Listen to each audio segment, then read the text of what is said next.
this is our old, what we call our temporary trees right here. This tree was brought in from a construction project. It's been sitting here for at least 10 years.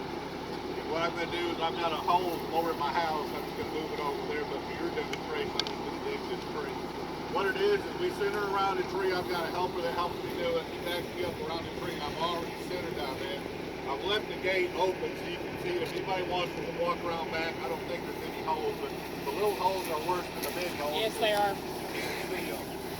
Now this tree is only for demonstration. This tree is too big to move on construction projects and everything.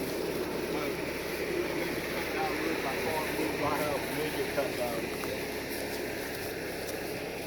Maples. Too big. Yeah, well, trees with a fibrous root system, and I don't know if y'all know what trees those are, but it'd be like river birch, Bradford pear, red maples, Amur maples, Japanese maples, all have a fibrous root system. Trees like oaks have, I'm not quite sure what you call it, you'll have less roots, but the roots you cut are more detrimental to the survival of the tree. We used to have scarlet oaks in here years ago. To me, it was my favorite tree. They turned a blood red color for about 3 weeks in the fall. They were gorgeous, but I lost 50% of those. And I could move a 4-inch tree, going back to my 9-to-1 equation, a 4-inch tree, I had plenty of roots for it, but I could lose a 4-inch tree and have a 6-inch tree live. So it's just real detrimental to the tree. The trees with fibrous root system, you can actually move a larger tree and they rebound, their roots rejuvenate better, and they just survive better. So anyways, I've got this gate opened up. I'm going to go ahead and close the gate, set the frame down, and then I'm going to start lowering the blades in the ground one at a time.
part of the demonstration, I didn't realize I was going to get to show you a root. Now, if you can see the fiber, this is a good example. Here's the fibrous part right here.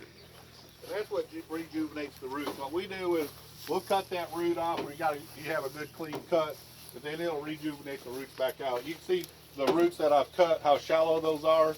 This tree was probably in a long time ago, and that's rooted out. That's how much it's rooted out. Of course, maple trees root out a lot. I raised that blade up. I don't know if you can see any roots sticking in there. At the top is off. Yeah, I could raise up some more. The heavier the soil, the more it contains the roots. So it increases your transplant success. One of the reasons this farm is where it is, I didn't buy the original farm. This farm was originally planted in 1978. Those two trees there, the water oaks, and then this one right here, were part of the original tree planting when those trees were first planted. I started here in '85, and we bought them out in '92. The heavier the soil, the more it contains the roots, and the better success you have transplanting them. The sandier the soil, the more they root out, and it shoots your odds of it surviving down a lot. A lot of your nurseries, if you get balled and burlap trees, they don't like them to weigh a lot because of shipping and all this and that. So sometimes you bought a tree in a sandy loam soil, which is lighter, but you go to that 9-to-1, and it's really going to defeat the purpose because you need a bigger root ball than that on some of those trees. I moved some pecan trees. I worked in Blackwell, Arkansas a couple of weeks ago. A guy's got a pecan farm up there. He's building a house, put a driveway in. I moved about 24 trees in 2 days, about 16 hours, just moving them around site on his property there. And one tree had a taproot. Now some of the trees were 10-inch diameter, which is fairly good size. Trees seek moisture. Pecan trees, they have big pecan taproots on them. Those pecan trees, I had 2 trees that I dug. Now bear in mind, when I'm centered around the tree, the taproot's going to go straight out from the point. I had 2 trees I could not pick up out of the ground because that taproot was so big. I couldn't pick it up. But that's a characteristic of that tree. But I've also, years ago in Michigan, where I'm from, I moved some pine trees. I moved some, they were within a half a mile of each other. I moved a bunch of them. Some of them were in heavy clay, you couldn't see any roots. Some of them in real sandy ground, and I had another one. I had one I couldn't pick up. So the roots know when they seek moisture, basically, is what I'm trying to say in the roots. But this is what, we have a fairly good success rate for transplanting trees. We've eliminated some of those varieties that that don't survive well. We move trees year round. If we don't move a tree, we don't make any money. We kind of like making money to survive. And so I've perfected things to do in the summertime in the drought conditions. One thing I do is I put some barrels around the tree and let them acclimate, get soaked in real good. Then I'm a believer in an anti-desiccant spray. It's like putting a plastic glove on the foliage, and the moisture goes in through the roots, but it locks in so it doesn't transpire out. And I'm a believer in that. And the product that I use, you can actually put it on grass, golf courses. There's a lot of things that you can use it on. My only advice, if you get any of that, just dedicate that sprayer to it, because it's just like wax. It's like molasses. You can't clean it out and use it for something else. You say you use that on deciduous trees in the summertime? Yes, sir. Wow, and it doesn't have to have a greenhouse effect or anything on it? Nope. Oh. Now, you do not use it on evergreens. And it locks the moisture in so much. We've been to some nursery trade shows in the summer, and a lot of these are in the summer when it's real hot. And these guys will just put so much on there, the leaves look plastic. And then they'll tell me in a week's time they'll turn black because they just lock them up so much. But it gives this really nice glossy look. Shumars give it this most beautiful, glossy, pretty look of all the trees that we do. It lasts about 6 to 8 weeks, something like that. So what I try to do, it's hard to anticipate your summer, but I try to do one late spring when the summer starts, and another one to carry it through the summer. If I lose a tree, it's usually an oak tree the 3rd week in August. And why is that? You cut some of the roots, and I don't care if you give the tree 1,000,000 gallons of water, it only has so many roots to do the uptake. And that's usually whenever we lose the tree. Every once in a while, if the tree doesn't want to be moved, it'll die within 2 weeks. but that doesn't happen very often at all. Do you ever try preemptively pruning a tree to try to reduce the leaf area? Great question. I was going to touch on that and I forgot. I've got a friend down in Louisiana that does this exact same thing. He moves live oaks. Oh. But he works with the Extension Service or university down there. I'm not that familiar with which one. And he's done an experiment with them where he's come and dug some trees with a small root ball within the restriction, the size the root, for the roots, put them back in the ground, let them grow 1 year. He's come back, he digs an oversized root ball, sets them on top of the ground. They wash the dirt off and see what the roots have done. And live oaks, that's all he moves is live oaks. When you cut a root, that one root becomes two. And there's sometimes he'll root prune a tree twice. So now you got 4 extra roots, and if he loses a tree, he's mad. You know, he just does not want to lose a tree. I did that. I grew up by Michigan State University. We did that up there once many years ago. We did that root development, looked at them, but also we dug some soil because you can see different colors of soil. You can see a couple different colors right there. Now, one, bear in mind, this tree was brought back, so it could be the soil that tree was grown in, right. And then my gumbo buckshot. How much would it cost to move this to my house?